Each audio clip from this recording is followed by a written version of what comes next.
Hello, ladies and gentlemen, and welcome to another thing where I talk about things. Today, I would like to talk about dating sims and dating games and things like that. Actually, for a couple of reasons. One of which is that they recently released, or Poke Hidden recently released his Banned from Equestria Daily thing.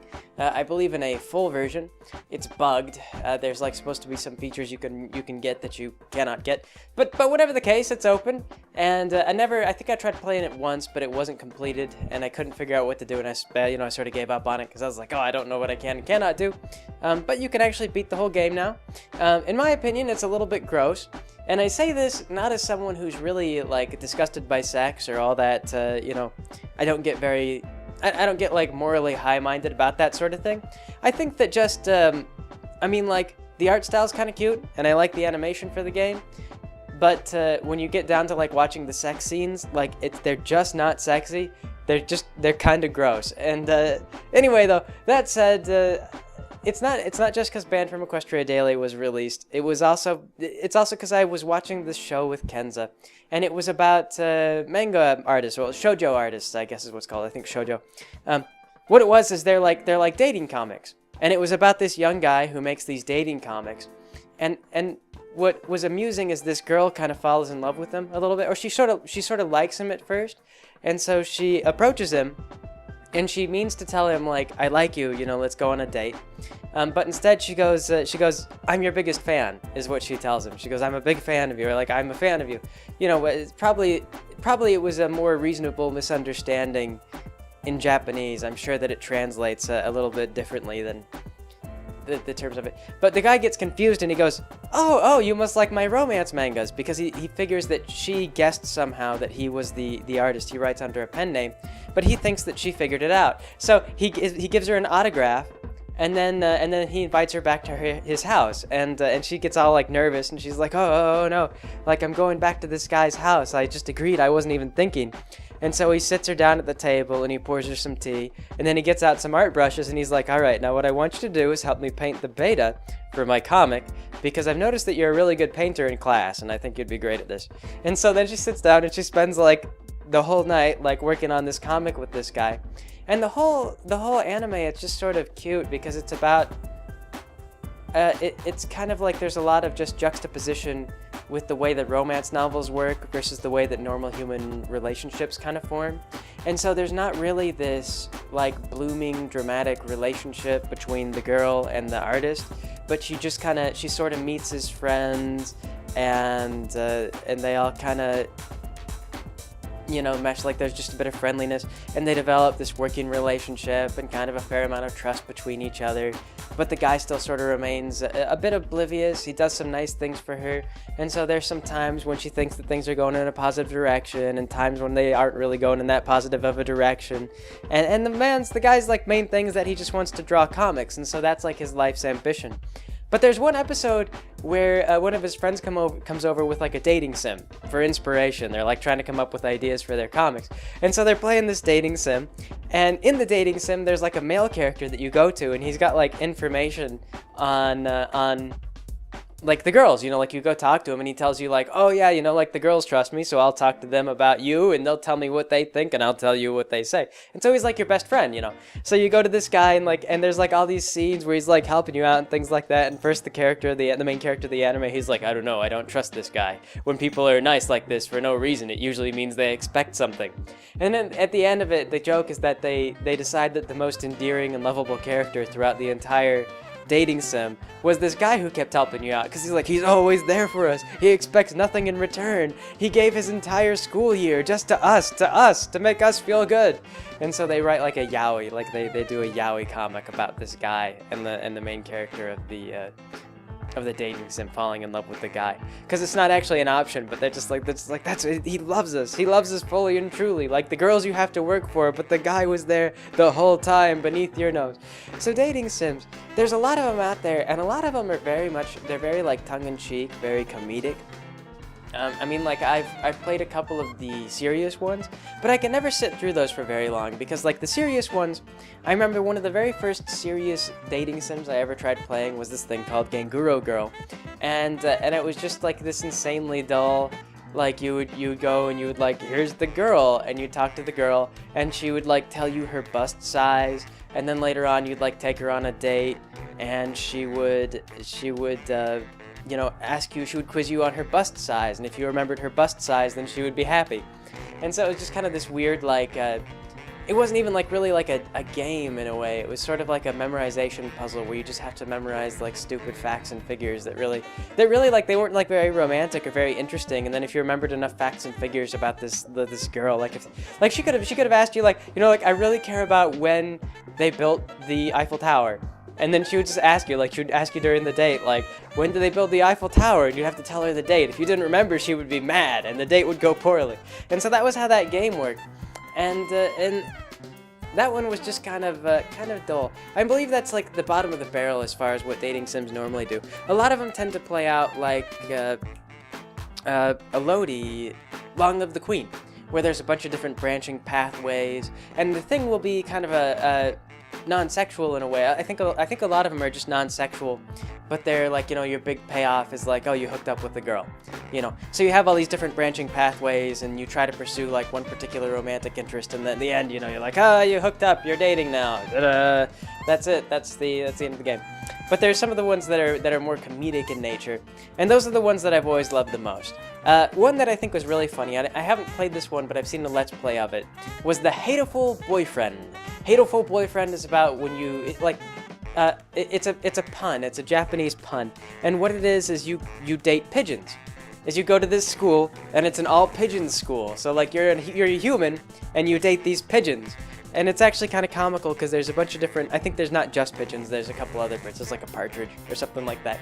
And so you just talk to the pigeons, and the pigeons like follow these classic, you know, anime tropes, like there's the athletic one, and there's the smart one, and there's, you know, there's the shy one. And so you just talk to all the pigeons, and then they all, like, you find a pigeon, and one of the pigeons falls in love with you, and it's the same exact formula. Like, it's the same exact game as just about any other dating sim, but just, they're all pigeons.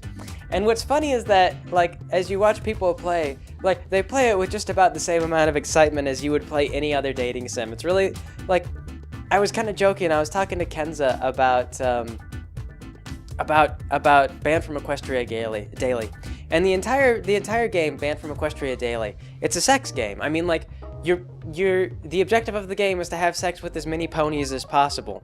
And I was like complaining to her about the fact that you couldn't skip the sex scenes. I was like, yeah, you know, like, I just want to skip the sex scenes. I'm trying to unlock Luna, and it forces me to watch these stupid sex scenes, like, cause what it does, Equestria Daily, Banned from Equestria Daily, is it's got like an orgasm bar, and you have to wait for it to build up all the way before you can end the scene.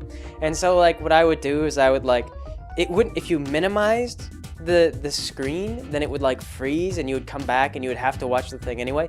But if you had it like in a box, and you just made the box really small, and then you browsed a web forum in another box, then you could get away with that. So I would just like make the screen really small and put it aside for like the duration of the sex scene, and then like just read from a forum until it was done. Be like, all right, done, let's move along. But it's kind of more about like the challenge and trying to get to the next objective. And so the pigeon thing really kind of illustrates that very well, is that it's like, you know, a lot of people who play these games could honestly care less about the characters involved. They want to see, you know, they want to complete a series of challenges, and they want to see the different pathways, and they want to see what the writers have written, like how do I hook up with this partridge? Like, what happens when I hook up with the partridge? Because different things happen. There's in the pigeon game, if you date the wrong pigeon, then he kills you. So, you know, like, there's, you just gotta see, like, what happens when I date this pigeon? What happens when I date that pigeon? This is an important thing.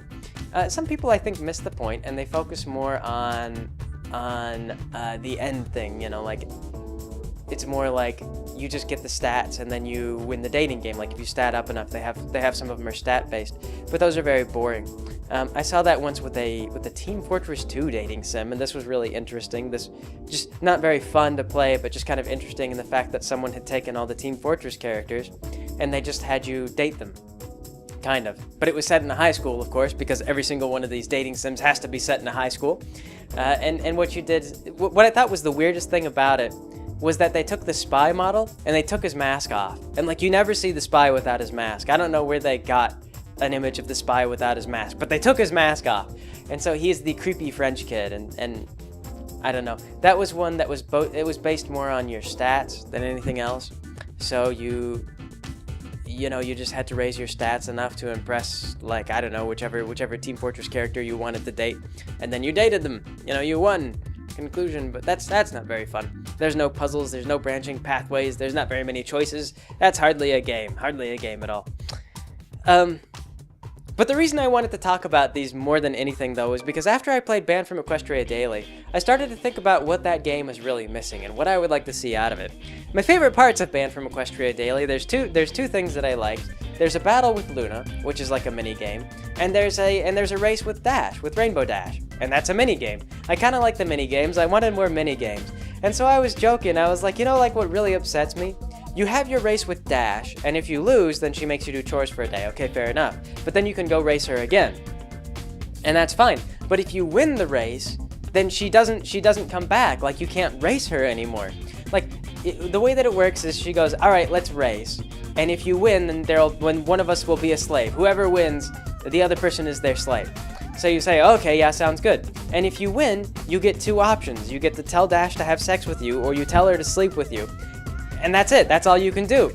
And I was a little irritated because I wanted the option to tell Dash that from now on you have to be my racing slave. Whenever I want to have a race, I come up to you and you race me. It doesn't matter if you lose all the time. It doesn't matter if I know the game mechanics and I can beat you every single time and you don't even have fun racing anymore. You are my race slave. That's it. You have to do this minigame whenever I want. And that's how I feel that should have gone, as opposed to just you have to have sex, because I didn't really want the sex scene.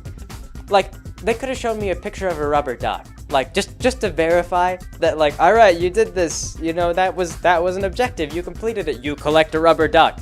Like if that's how it would have been. Like, if the game had been like, you win the race, I'm your slave now, what do you want? And like, if my two options were, give me a rubber duck, then I would have been just as happy with that, because it would have been a completed section of the game. But yes, and then I started thinking, like, what I really needed was more like mini game. And so, like, there's one scene with Fluttershy, and what this one was is it's the very classical, like, Fluttershy is like, oh, well, Rainbow Dash was making fun of me being a virgin, and I felt really bad about it, and then, so then you have the option to tell Fluttershy, like, oh, hey, Fluttershy, I'm the opposite gender, I could solve this problem for you. And then Fluttershy goes, oh, yeah, I guess that's true. You could have sex with me, I suppose, and then you bang her. This one actually had kind of a funny twist, where if you try to cheer her up and make her feel like she doesn't need to have sex to be a happy person, then she gives you a kiss, and she says goodnight to you, and then you, like, go home. And then you can get, you can stand there at her window, and then, like, kick yourself for not taking the opportunity to sleep with her, which I thought was kind of amusing. But what I thought would be even better is if, instead of talking her into sex, if you could talk her into, like, a game of mahjong. like, suppose that you go in there and she's like, oh, I'm a virgin, I really want to lose my virginity. And you're like, yeah. You know what would really cheer you up? Like a game of mahjong. And so you just be sitting there and she'd be continuing to talk about, like, oh, wow, yeah, mahjong is fun. If you want to, like, do something else, though, I'm okay. And you'd be like, no, it's your turn, Like, I'm waiting. And she'd be like, okay. I was a model once, right? Yeah, your turn. Okay. And so that would just be the whole night, like, Fluttershy trying to coax you into, like, I didn't really want to play mahjong. It's like midnight, I don't know, I'm kind of tired. It's a little bit late for you to go home, do you want to go to bed? No, I'd rather just play mahjong. It's your turn, your move. So, that's what I feel I should have done. You should have been like, if you're gonna have a sex game, you should have the sex game, but have the option to not play it as a sex game. For people like myself who just want to play to completion, but have, like, your reward is mahjong. Like, I don't have to watch this stupid sex. That's time consuming. I want to play mahjong. And so, stuff like that. I couldn't think of anything to do with Applejack, but race slave, definitely. Dash has to be a race slave. She has to race you whenever you want. Mahjong with Fluttershy. I came up with some other bizarre things. Oh, that's right. To sleep with Twilight, what you have to do is, like, you find Spike, and then Spike says, I want to run away. And so you have to buy Spike a train ticket so that he can run away from town. And if you do that, he opens up the window so you can sneak into Twilight's bedroom, because that's the type of game it is. But what I thought would be funny is instead, if you sneak into Twilight's bedroom, but instead of, like, sleeping with her, you go down to her library, and then you have a mini game where you rearrange her book so that she can't find anything, and you turn all the spines outwards so that you can't even see the spine of the book to tell what the book is. And so then when Twilight wakes up, all of her books are rearranged poorly, and she freaks out, and you really just screw up her OCD. And I thought that would be fun. Like, you just have like maybe it would rate how badly you disorganized her bookshelf and the amount of time. And like, you'd have to like move the books like really carefully without making too much noise, because if you like drop a book or you thumb, like some way to turn that into a mini game, so that you can like really take advantage of having snuck into the whole thing. And then that way at the end, like if you get the ending where you didn't sleep with anybody, but all you did was cause mischief around Ponyville, at least then it feels like you willfully made a choice. And it's like I may not have slept with any ponies, but I didn't want to sleep with any ponies. I did it. I got everything I wanted out of my 3-day stay in Ponyville. I ruined happiness. And yes, so that's what I would have thought, Would have been a lesson to Spike. Don't just let random ponies into Twilight's library. They might rearrange her books. That's what I wanted to do. As for other characters, I can't really recall. Most of that game, it's kind of more like the trick is just figuring out what it is that you're supposed to do, and a lot of it revolves around finding particular magic spells. I think that you play like 80% of the game as a unicorn. I mean, there's only like 1 or 2 occasions that you would ever want to change into another character, another pony type, and it's mostly just because you have to find the right spells. And so, like, you have to go to Twilight's house, and you have to agree to this, and, like, you come into her house, you agree for her to do experiments on you, and then you read from her books, and you learn the spells, and you have to go buy a muffin, you eat a muffin, you learn a spell from the muffin. You have to agree to help Rarity, and you read from her blackboard, and then you get a spell, and then you can get wings, and you go up to Canterlot at night, and you meet Luna, and you fight Luna. And if you win the fight with Luna, she sleeps with you. But personally, too, that would have been one thing, like, anything besides the sex scenes, that, like I said, they were just kind of gross. They're just sort of icky. I really would have liked any other kind of, like a rubber duck. A rubber duck really would have been a more fulfilling reward in that game. But the art is cute, though. I gotta give credit where it's due. The artwork is cute. The animation looks good. For the fact that if you go into that game at all knowing it's a sex, I don't know. Everyone kind of joked. They were like, Greg, you can't play a game that's objectively for sex and then be critical of the fact that the characters keep having sex with you. But damn it, I will be. Yes. Anyway, though, I'm not the only one who apparently takes this approach to these kinds of like dating and sex-based games, because I remember there was another one on Newgrounds that always used to crack me up. There was at least 2 of them. One of them was based on Evangelion, and one of the most outstanding quotes from that game was, "I eat sand," and then a character's head explodes. And that was like a special Easter egg sort of thing, but it was like based on Evangelion, and the characters were just neurotic and insane and not really in character. And I can't remember if you can even actually, like, form a relationship with them. I'm pretty sure that you just pursue them to the end of the thread of the insanity that that guy wrote. And it was so bizarre, but those ones were kind of fun, because it was just kind of a ride to try and figure out, like, all right, what exactly is this guy doing, and what is he trying to motivate me to do? And so, like, you date this character, and, like, everything that they do is just a bizarre, irrational, like, subhuman reaction to everything that you do. Like, they respond with just, like, stupid, ridiculous violence. I remember he made another one, I think it was called, like, it was, like, Love Hina Dating Sim or something like that. And Love Hina is, like, is an actual manga. But again, it was like out of character. And so, for example, you run into a girl, and like one girl fell more in love with you the more times you defeated her in combat. The game had a combat system. So what the best way to play that game was to get really good. Like, you'd go down to the gym every day, and then you go to like the fighting tournaments, because there was a fighting tournament section. And so you like get really good at the fighting tournaments, and you'd fight in the fighting tournaments, and they'd give you like a sword. And I believe you could trade the sword to one of the girls. But then what you could do is you could barge into like one of the girls' rooms and just kick her ass like every single day on a regular basis. Like, you barge in, you kick her ass, you leave, you come back like the next day, you kick her ass again. And so every day you just gave this girl a beating, like a serious beating. And then, like, for whatever reason, that made her fall in love. And it was only like particular girls that you could do that with. It didn't work on all of them. But there was just like one character that the creator decided that, oh yeah, if you use the combat system over, and if you really like the combat system, one of these pathways works for you. So I kind of enjoyed that, because it was just sort of like, the guy was obviously not taking the game seriously, not in the remotest sense. and those just the very tongue-in-cheek dating sims are really kind of the most fun. What they call most of them, they call them like visual novels, because like I say, they're sort of like a Long Live the Queen. Long Live the Queen didn't really have much of a romantic element. I believe that a lot of people expected it would, because many of those games classically do have that sort of thing. But it was focused more on kind of Elodie's rise to power than anything else, that game. It's almost the exact same format, like a good version of those games. It's a very similar format, but they play things a little bit more straight. It's kind of a niche genre. It's kind of a genre that many people would be embarrassed to admit that they play. But I think it just sort of the ones that are really focused on dating, I don't know a lot about because I haven't played a lot of them. But the ones that are kind of comedic in a way, I got to admit that I sort of get a kick out of those every now and then. The sex in those games is always kind of gross, actually. Now that I think about it, I can't think of any time that like I ever sat down and played one of those and was like, yeah, I'm really looking forward to the sex part. But some of them have fun mini games. Some of them have like just bizarre writing. You know, what can I say? It's an interesting genre. It's like a choose-your-own-adventure book with a lot of sexual humor, if you want to put it that way. If you want to think of it that way. Yes. I can't remember if there's any other of these things that I wanted to talk about, but yeah, Hateful Boyfriend. I recommend that one though if you can find it. That one's just silly. That one's fun.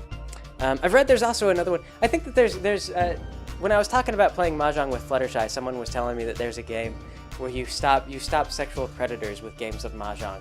Like you run around the city and like there's creepy guys that like approach women and you stop, like you're dressed up as a superhero and so you like intercept them and you beat them at Mahjong and then they're like, oh, I've been defeated at Mahjong, I have to leave now. And then you run off, like the girls want to thank you. They're like, oh, thank you. And they go to like kiss you and then you run off. Because girls have cooties, it's kind of gross. And you really just want to play Mahjong with people. So maybe the game for me. That might be the game I'm looking for. I don't believe I have any kind of like moral today. Just thoughts. Just having played Banned from Equestria Daily. It's always one of these things too. These games, like, people tend to pass them around. They're kind of like one of those things. I think they get handed around in like chat rooms and back alleys and forums and things like that. You almost never see people like get up and like really be like, yeah, this is like a super fantastic game, except for maybe stuff like Hateful Boyfriend because it's so bizarre, because it's so out there. But a lot of times, like when I find these games, people will like just link them to me. Like I remember the first Newgrounds games that I ever played. It was a girl actually. It's always girls. It seems like it was Isu who sent me the Pokahidden link, and she was like, oh, he released a new link, and she was posting the link. And I remember it was a girl in high school who first introduced me to the Newgrounds dating sims. Hateful Boyfriend, I can't remember how I found. I believe that was a article that was just talking about bizarre dating sims. It was like a cracked article or something like that was talking about it from a ways back. I don't know. Dating sims. These are my thoughts on dating sims. Not really plugging for or against them, because they're all a little bit different in nature. Some of them are fun, some of them are about sex, some of them are more kind of about the story. But like any game, I think they're kind of an accessible genre. So you find a lot of like independent people tend to make them. You know, like there'll be like one-person jobs, like somebody who can do a bit of art. A bit of art and a bit of writing, a bit of programming. They'll put those together.